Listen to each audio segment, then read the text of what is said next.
Muy buenos días, queridos hermanos de la Iglesia Vida Nueva, Anexo Santiago del Estero. Estamos una vez más gozosos de poder abrir la Escritura y poder compartir un sermón más de esta serie poco habitual que le hemos titulado Meditaciones de Cuarentena. Y en esta oportunidad quisiera que podamos abrir la Biblia en el Evangelio según San Lucas, capítulo 24, versículo 13 en adelante. Así que acompáñeme, Evangelio según San Lucas, capítulo 24, versículo 13 en adelante. Vamos a orar al Señor para pedirle que bendiga la exposición de su palabra, clamando para que Él nos ayude a estar atentos y también abra nuestro corazón para poder entender y para poder recibir todo el consejo de su palabra. Oramos. Amado Dios, te damos gracias nuevamente por este día donde podemos abrir la Biblia, abrir tu palabra y poder concentrarnos en ella. Queremos confesarte que te necesitamos, Señor. Necesitamos de ti, necesitamos de tu palabra, de tu guía, de tu consuelo, de la esperanza que tú nos das con ella. Como así también, Señor, necesitamos de tu corrección, de que tu Espíritu nos guíe al arrepentimiento y a la santificación de nuestras vidas.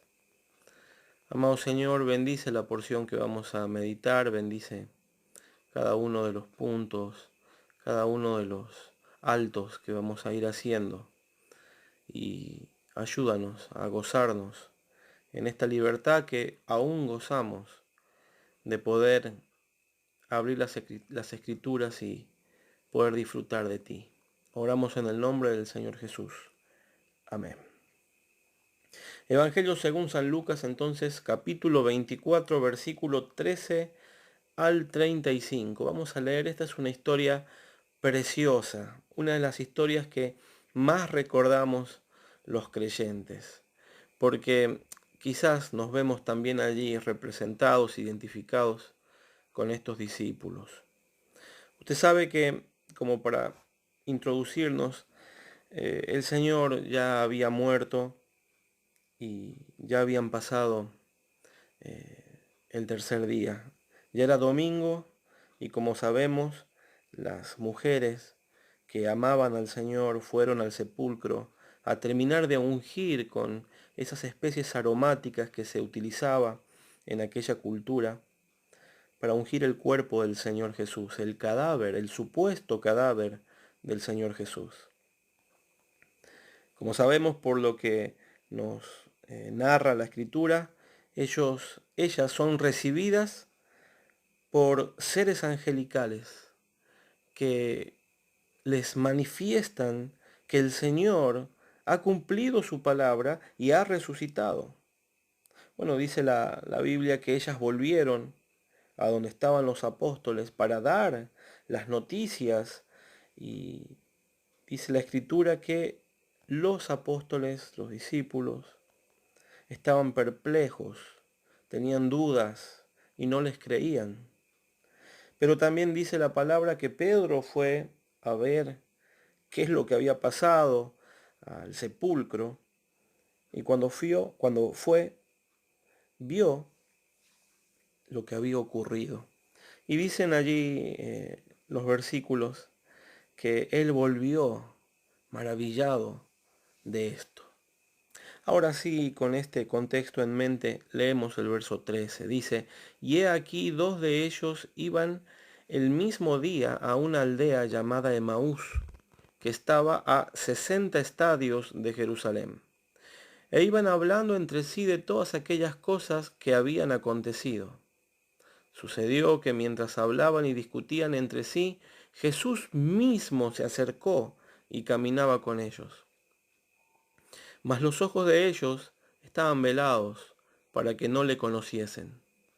Y les dijo: ¿qué pláticas son estas que tenéis entre vosotros mientras camináis? ¿Y por qué estáis tristes? Respondiendo uno de ellos, que se llamaba Cleofas, le dijo: ¿Eres tú el único forastero en Jerusalén que no ha sabido las cosas que en ella han acontecido en estos días? Entonces él les dijo: ¿Qué cosas? Y ellos les dijeron: de Jesús Nazareno, que fue varón profeta, poderoso en obra y en palabra delante de Dios y de todo el pueblo. Y cómo le entregaron los principales sacerdotes y nuestros gobernantes a sentencia de muerte y le crucificaron. Pero nosotros esperábamos que Él era el que había de redimir a Israel. Y ahora, además de todo esto, hoy es ya el tercer día que esto ha acontecido. Aunque también nos han asombrado unas mujeres de entre nosotros, las que antes del día fueron al sepulcro, y como no hallaron su cuerpo, vinieron diciendo que también habían visto visión de ángeles, quienes dijeron que Él vive. Y fueron algunos de los nuestros al sepulcro y hallaron así, como las mujeres habían dicho, pero a Él no le vieron.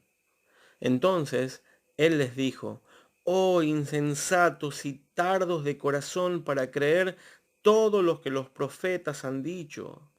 ¿No era necesario que el Cristo padeciera estas cosas y que entrara en su gloria? Y comenzando desde Moisés y siguiendo por todos los profetas, les declaraba en todas las escrituras lo que de él decían. Llegaron a la aldea donde iban, y él hizo como que iba más lejos. Mas ellos le obligaron a quedarse, diciendo: quédate con nosotros, porque se hace tarde y el día ya ha declinado. Entró pues a quedarse con ellos. Verso 30. Y aconteció que estando sentado con ellos a la mesa, tomó el pan y lo bendijo, lo partió y les dio. Entonces les fueron abiertos los ojos y le reconocieron, mas él desapareció de su vista. Y se decían el uno al otro: ¿no ardía nuestro corazón en nosotros mientras nos hablaba en el camino y cuando nos abría las escrituras? Y levantándose en la misma hora, volvieron a Jerusalén y hallaron a los 11 reunidos y a los que estaban con ellos, que decían: ha resucitado el Señor verdaderamente y ha aparecido a Simón. Entonces ellos contaban las cosas que les habían acontecido en el camino y cómo le habían reconocido al partir el pan. ¿Verdad que es preciosa esta historia? Quizás, como decía en la introducción, muchos de nosotros nos vemos allí identificados con aquellos discípulos. Pero quiero invitarle a que ahora vayamos versículo por versículo meditando en esta historia tan preciosa y extrayendo algunas enseñanzas eh, prácticas para nuestro corazón, para nuestras vidas y para este tiempo tan poco común en el que estamos viviendo.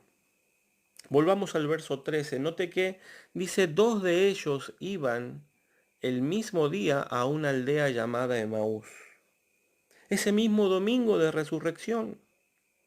Todo lo que estuvimos contando y hablando en un comienzo, cómo el Señor había resucitado, cómo las mujeres habían ido al sepulcro y habían sido recibidas por ángeles que les proclamaban la resurrección del Salvador, había sucedido bien temprano, ese mismo día domingo.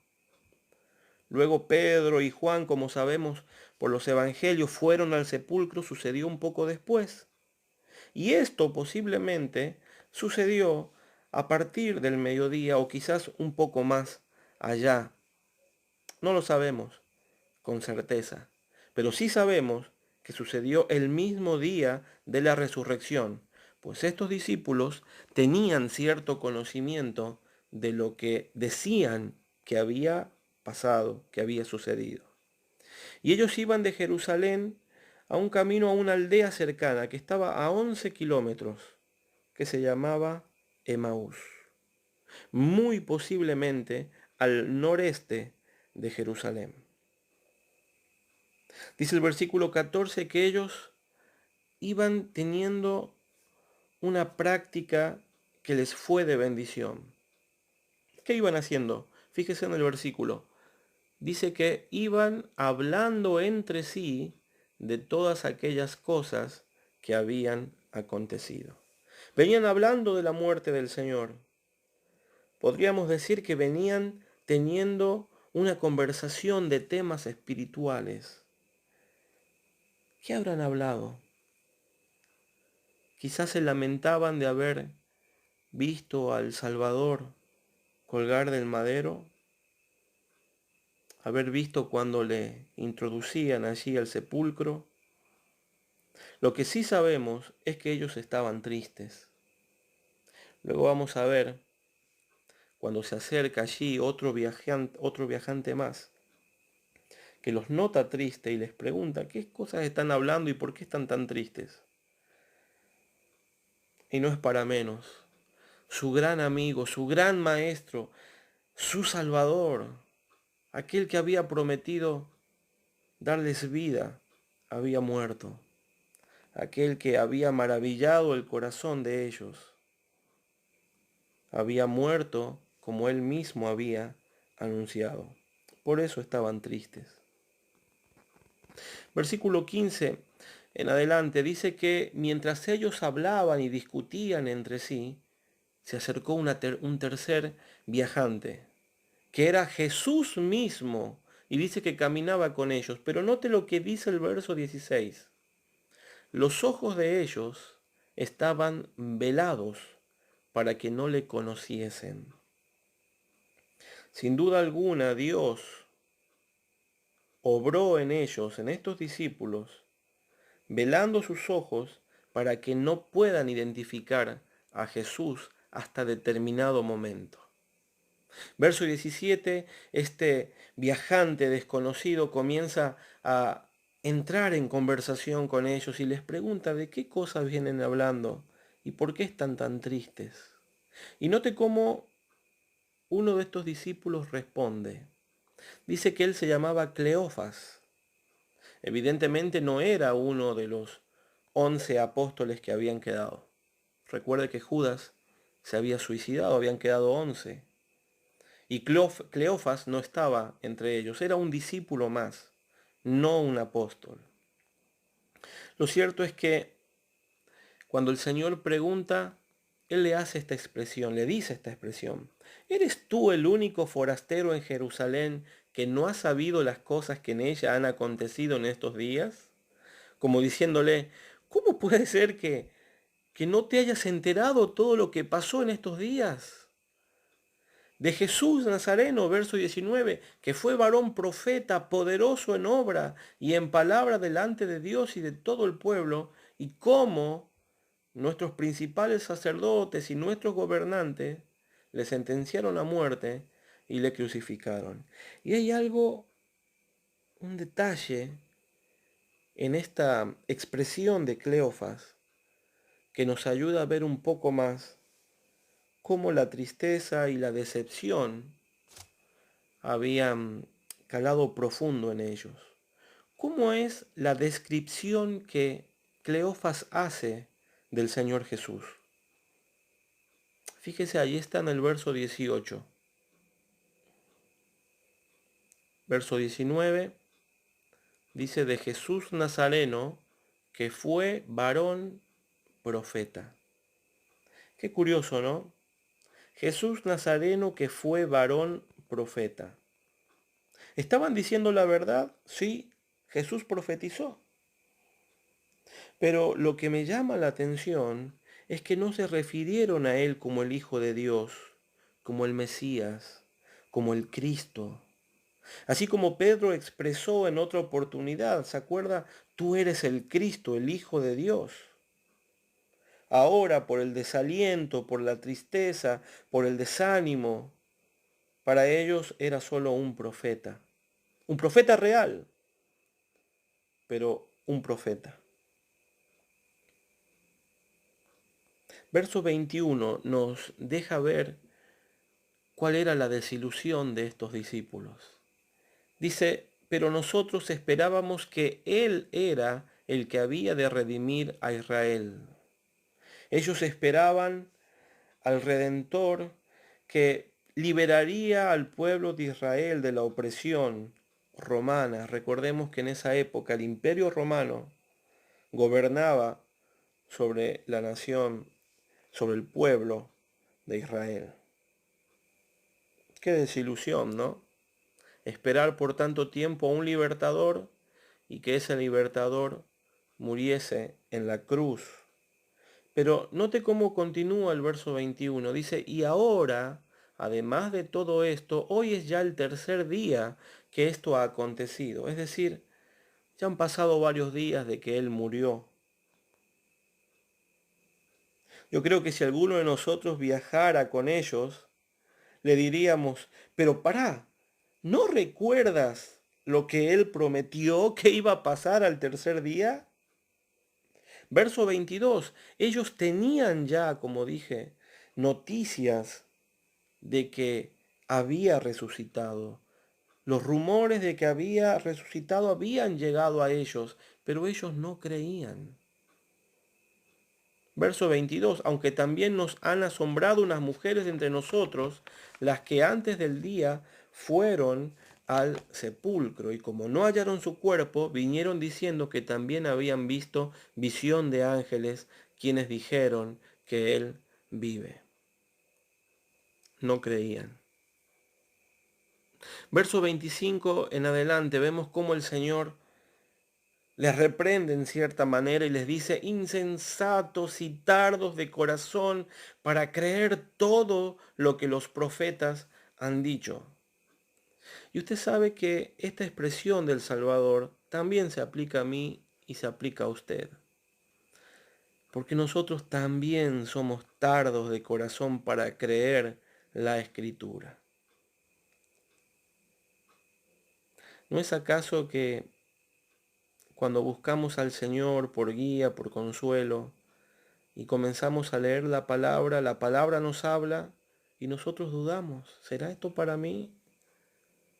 ¿Será que es pura casualidad o verdaderamente la providencia de Dios me está hablando, me está guiando, me está consolando, me está fortaleciendo? Nosotros somos también así, tardos de corazón. Por eso el Señor Jesús dijo de que debíamos tener la fe que tiene un niño. Cuando el padre le promete algo a su hijo, el hijo cree y lo da por sentado que así será. Esa es la fe que nosotros debemos tener. El Señor comienza a hablarles a estos discípulos y les hace una pregunta y le dice, ¿no era necesario que el Cristo padeciera estas cosas y que entrara en su gloria? Y noten lo que dice el verso 27 en adelante. Jesús comenzó desde Moisés, siguiendo por todos los profetas, a declarar lo que la Biblia hablaba de él mismo. ¿Qué hizo el Señor? En otras palabras, les recordó la Escritura. Les recordó lo que la Biblia decía de él. Les recordó que él moriría, pero que también resucitaría. Dice el verso 28 que el tiempo de alguna manera se acortó y llegaron a la aldea. ¿Verdad que cuando conversamos con alguien y la charla es interesante y sobre todo si son cosas del Señor, el tiempo vuela? No sabemos cómo, pero aquí el evangelista no da más detalle, directamente nos dice que llegaron a la aldea. Y el Señor hizo como que continuaba en su viaje. Verso 29, mas ellos le obligaron a quedarse. Y claro, ¿cómo no pedirle a ese desconocido que se quede con ellos? Tiene algo de especial, conoce la Escritura, conoce lo que escribió Moisés, conoce los profetas. Parecería saber también quién fue Jesús. Verso 30 en adelante, dice que se sentaron a la mesa. El día ya había declinado, ya había entrado la noche.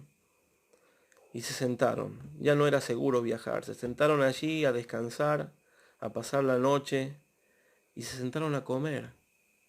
Y el Señor Dice el versículo 30 que tomó el pan, lo bendijo, lo partió, les dio, y fue allí lo que dice el verso 31, que Dios quitó el velo de sus ojos, quizás como las escamas que cayeron de los ojos de Saulo de Tarso, y ellos pudieron ver, pudieron reconocer, pudieron identificar quién era ese desconocido que había estado viajando con ellos.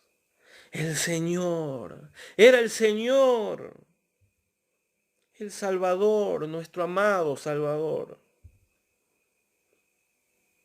Qué precioso.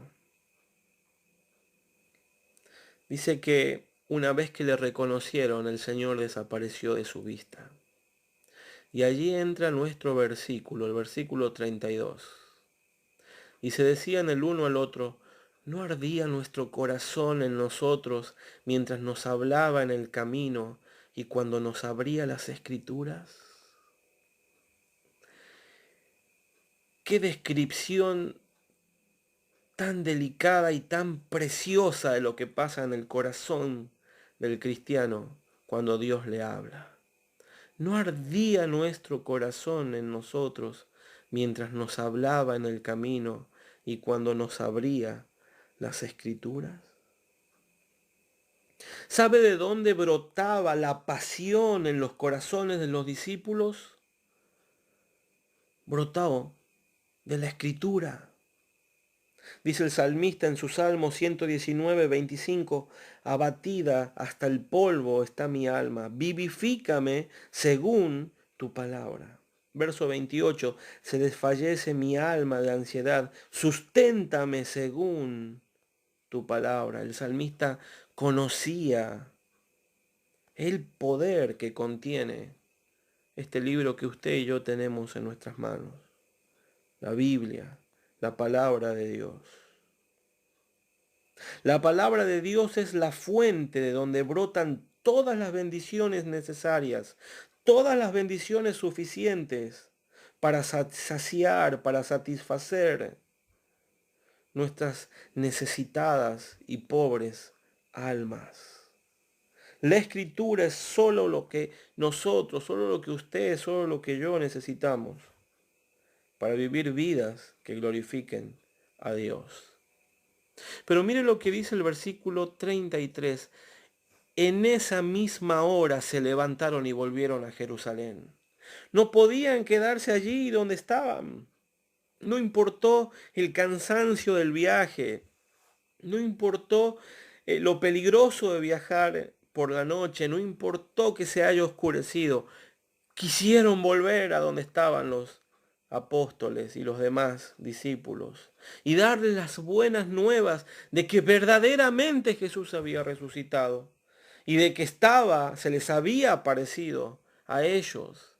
Y dice que cuando llegaron y dieron la buena nueva, los apóstoles y los que estaban con ellos también le expresaron algo similar. El Señor verdaderamente ha resucitado y se le apareció a Simón. Y ellos allí les contaron todo lo que habían vivido en ese viaje precioso a Emaús. ¡Qué glorioso! Verdaderamente el Cordero que fue inmolado resucitó. Hirió a la serpiente como fue profetizado allí en Génesis. La hirió en su cabeza y cumplió lo que él mismo había prometido, de vencer la muerte, y fue exaltado por su Padre. Ahora el corazón de todos ardía, como antorchas en medio de la noche.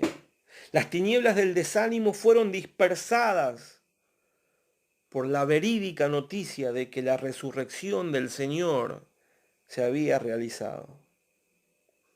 Y déjeme decirle que podríamos cerrar aquí este sermón y gozarnos en esta verdad fundamental de nuestra fe.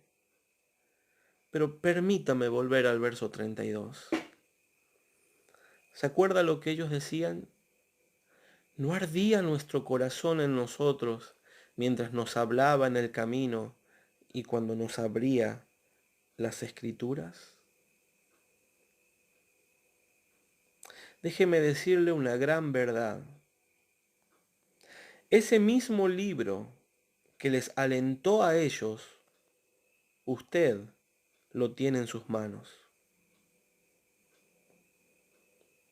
Y cuando soy confrontado con esta verdad, de que la misma palabra que encendió pasión por Dios en el corazón de estos discípulos, yo también y usted también, lo tenemos en nuestras manos, me pregunto, ¿hace cuánto que no arde mi corazón de pasión por Dios? ¿Hace cuánto que Dios no me habla directo al corazón? ¿Hace cuánto que la Escritura no le consuela, no le da esperanza, no le guía? Usted sabe, en esta época de cuarentena muchos creyentes están siendo zarandeados por las inseguridades, por el temor, por el desánimo, por las aflicciones, que también afectan a las demás personas que no conocen al Señor. Pero déjeme decirle que este tiempo de cuarentena es un tiempo muy especial para Dios y para la iglesia. Dios nos está llamando principalmente a nosotros, el pueblo de Dios, al arrepentimiento. Y en esta época de cuarentena, la mayoría de nosotros tenemos algo que antes nos faltaba o que carecíamos. Ahora tenemos tiempo. Y yo quiero alentarle y como primer punto práctico para su vida, primer consejo práctico para su vida y para mi vida, aprovechemos este tiempo de cuarentena. No lo aprovechemos tanto para arreglar las cosas en la casa que por ahí no las hemos hecho, para pintar, para cambiar, para reformar. Aprovechemos este tiempo de cuarentena para conocer más a Dios a través de la Escritura. Hoy el Señor nos ha dejado sin excusas. Que el trabajo, que la familia, que las ocupaciones, que el colegio de los chicos, que las tareas, que las actividades. Hoy estamos las 24 horas en nuestras casas, rodeados de estímulos, de entretenimiento y de cuestiones y pensamientos que vienen a nuestra mente y a nuestro corazón. Haga un alto, aproveche el tiempo para conocer a Dios a través de la Escritura. ¿Recuerda lo que decía el salmista? Salmo 119, 25. Abatida hasta el polvo está mi alma. Vivifícame según tu palabra. Se deshace mi alma de ansiedad. Susténtame según tu palabra. ¿Hace cuánto que no arde su corazón y mi corazón de pasión por Dios? En segundo y en último lugar, acompáñeme a Nehemías capítulo 8. Allí en el Antiguo Testamento. Nehemías capítulo 8, versículo 1 en adelante. Usted sabe que el pueblo de Israel, que había regresado con Nehemías de la cautividad, estaban preparados para celebrar la fiesta de las trompetas. Después de mucho tiempo que todo esto había quedado suspendido porque habían sido llevados cautivos. Después que pudieron volver, reedificar allí la ciudad, se reunieron y antes de celebrar esta fiesta o dando inicio a la fiesta de las trompetas, volvieron a leer la ley de Jehová, parte de la Biblia que usted tiene y que yo tengo. Como recién dije, después de mucho tiempo de habérseles privado de ello. Y en ese contexto leemos, capítulo 8, versículo 1, y se sentó todo el pueblo como un solo hombre en la plaza que está delante de la puerta de las aguas, y dijeron a Esdras, el escriba, que trajese el libro de la ley de Moisés, la cual Jehová había dado a Israel. Y el sacerdote Esdras trajo la ley delante de la congregación, así de hombres como de mujeres, y de todos los que podían entender, el primer día del mes séptimo. Y leyó en el libro delante de la plaza que está delante de las puertas de las aguas, desde el alba hasta el mediodía, en presencia de hombres y mujeres y de todos los que podían entender, y los oídos de todo el pueblo estaban atentos al libro de la ley. Y el escriba Esdras estaba sobre un púlpito de madera que habían hecho para ello, y junto a él estaban Matatías, Sema, Anías, Urías, Hilcías y Maasías a su mano derecha, y a su mano izquierda Pedaías, Misael, Malquías, Hasum, Hasbadana, Zacarías y Mesulam. Abrió pues Esdras el libro a ojos de todo el pueblo, porque estaba más alto que todo el pueblo, y cuando lo abrió, todo el pueblo estuvo atento. Bendijo entonces Esdras a Jehová, Dios grande, y todo el pueblo respondió, Amén, Amén, alzando sus manos, y se humillaron y adoraron a Jehová inclinados a tierra. Y los levitas Jesúa, Bani, Serebías, Jamín, Acub, Sabetai, Jodías, Maasías, Kelita, Azarías, Josabed, Hanán y Pelaía hacían entender al pueblo la ley, y el pueblo estaba atento en su lugar. Y leían en el libro de la ley de Dios claramente, y ponían el sentido, de modo que entendiesen la escritura. Y Nehemías el gobernador y el sacerdote Esdras escriba, y los levitas que hacían entender al pueblo dijeron a todo el pueblo, Día santo es a Jehová nuestro Dios. No os entristezcáis ni lloréis, porque todo el pueblo lloraba oyendo las palabras de la ley. Verso 10. Luego dijo, Id, comed grosuras y bebed vino dulce, y enviad porciones a los que no tienen nada preparado, porque día santo es a nuestro Señor. No os entristezcáis, porque el gozo de Jehová es vuestra fuerza. Los levitas pues hacían callar a todo el pueblo, diciendo, Callad, porque es día santo, y no os entristezcáis. Y todo el pueblo se fue a comer y a beber y a obsequiar porciones y a gozar de grande alegría, porque habían entendido las palabras que les habían enseñado. Qué emocionante esta lectura también. Vemos al pueblo de Dios parados, unidos como un solo hombre, para escuchar la ley de Dios. Y a medida que Esdras iba leyendo y los levitas que le acompañaban iban ayudando al pueblo a que entienda lo que se leía, los ojos del pueblo comenzaron a humedecerse y empezaron a brotar lágrimas. Estas lágrimas no eran de alegría. Estas lágrimas caían por la convicción que Dios había traído de pecado y de arrepentimiento al pueblo. Cada vez que iban escuchando la ley de Jehová, el pueblo iba reconociendo en su vida todos sus pecados. Y se daban cuenta que así ellos como sus padres habían pecado ante Dios y le habían abandonado. Y comenzaron a llorar. Querido hermano, la lectura de la Escritura santifica al creyente. Nos va mostrando el pecado de nuestra vida y nos va llevando como un padre a su hijo de la mano, nos guía al arrepentimiento. Dice el Salmo 119:9, ¿con qué limpiará el joven su camino?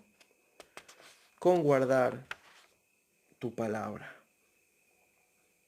¿Hace cuánto, mi querido hermano, mi querido hermana, mi querida hermana, que sus ojos no se humedecen de arrepentimiento por su pecado? ¿Hace cuánto que el Señor no hace huir la depresión, la ansiedad, la tristeza, el desaliento de nuestro corazón? Si usted y yo seguimos abrazando todo lo que nos hace mal, todo lo que nos separa del Señor, todo lo que nos aparta de Él, es porque no leemos la Biblia. O si la leemos, así como los discípulos que iban camino de Maús, somos duros y tardos en creer la Biblia. Déjeme decirle que por ser cristianos no estamos exceptuados de sufrir en esta tierra. Los mismos sufrimientos, las mismas tristezas que viven los impíos, los inconversos, también los creyentes las vivimos. También perdemos el trabajo, también luchamos con el temor, también podemos perder a un ser querido, así como cualquier ser humano. Pero hay una diferencia. El impío cuando cae en el pozo de la desesperación no lo saca nada. Mas nosotros, el pueblo de Dios, podemos transitar toda nuestra angustia y el desaliento que la propia vida trae, acompañados de la presencia del Señor, superando cada prueba, superando cada tentación. Y a medida que va pasando el tiempo, Dios va obrando en nuestras vidas, haciéndonos semejantes a nuestro amado Salvador, el Señor Jesucristo. Si usted está luchando con alguna situación que le ha apartado del Señor, arrepiéntase, vuélvase a Él. Tome el precioso libro que nos habla acerca de nuestro Salvador y léalo. Medite en Él de día y de noche. Y el Señor comenzará a obrar en su vida, en su familia, en su corazón, salvando a aquellos que todavía no le conocen. Porque sólo a través de la predicación del Evangelio los inconversos pueden salvarse.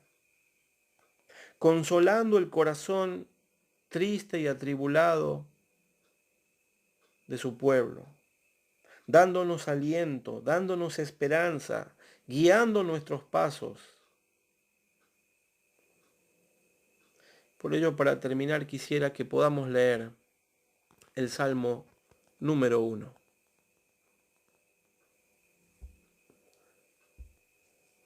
Y voy a leerlo en una versión que se llama Nueva Versión Internacional, o también conocida como NBI. Dice así: Dichoso el hombre que no sigue el consejo de los malvados, ni se detiene en la senda de los pecadores, ni cultiva la amistad de los blasfemos, sino que en la ley del Señor se deleita, y día y noche medita en ella. Es como el árbol plantado a las orillas de un río, que cuando llega su tiempo, da fruto, y sus hojas jamás se marchitan. Todo cuanto hace, prospera. Dice el verso 2, sino que en la ley del Señor se deleita, y día y noche medita en ella. Mientras continuemos respirando, tenemos la posibilidad de estar más cerca de nuestro Dios. No desaproveche este tiempo de cuarentena. Busque al Señor en oración, como vimos en el sermón pasado. Busque a Dios a través de la Escritura. Y si le busca, usted le va a hallar. Dice el Señor, y me buscaréis y me hallaréis porque me buscaréis de todo vuestro corazón. Amén.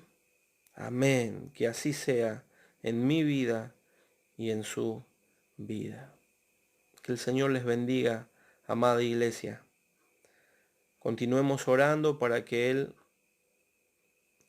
nos sostenga en este tiempo y también lo acorte para que pronto podamos volver a congregarnos como lo solíamos hacer en un tiempo pasado.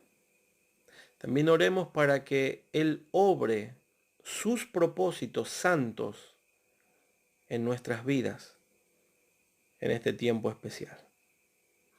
Que el Señor les bendiga y esperemos pronto volver a vernos.